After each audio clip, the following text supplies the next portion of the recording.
কিছু কিছু মানুষ আছে যারা আপনাকে ছেড়েও যাবে না, আবার ধরেও রাখবে না।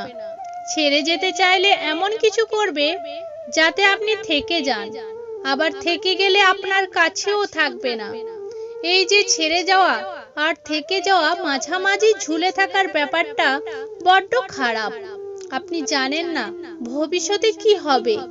আপনি মানুষকে কিছু বলতেও পারবেন না, কারণ তার প্রতি যে আপনার বড্ড বেশি মায়া, এই মায়া কাটিয়ে উঠাও যায় না। আপনার সবকিছু ঠিকঠাকই চলবে, কিন্তু আপনিই জানেন আপনি ভালো নেই। মানসিক অশান্তি আপনাকে ধীরে ধীরে শেষ করে দিচ্ছে। আপনি চাইলেও এই কথাটা কাউকে বলতে পারবেন না, যার জন্য আপনার এই অবস্থাটাকেও আপনি বলতে পারবেন না। তাই শুধুমাত্র দীর্ঘশ্বাস ফেলা ছাড়া আর কিছুই করার থাকবে না।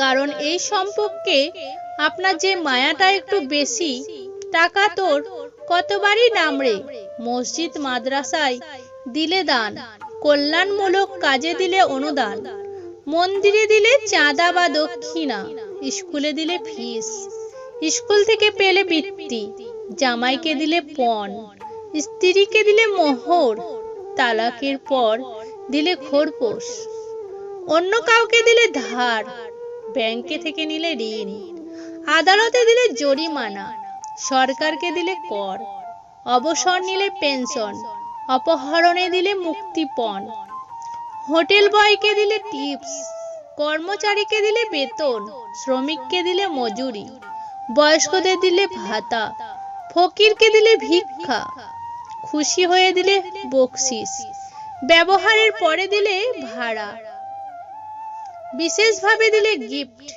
অতিরিক্ত কাজ করলে ওভারটাইম, নষ্ট করে দিলে ক্ষতিপূরণ।